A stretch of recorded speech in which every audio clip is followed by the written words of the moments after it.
פה ברושורים שאספנו בשדה תעופה ובכל אינפו שהגענו אליהם.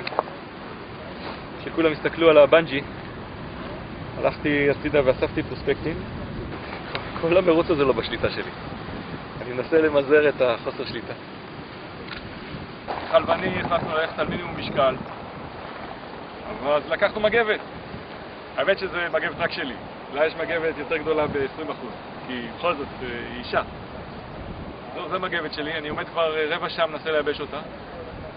כי פה כל אחוז לחות רלוונטי. זה לא מגבת גדולה שכשהיא קצת לחה אז אפשר להתנגב. זאת אם היא לא יבשה לגמרי, אני אגיע רק עד לכאן.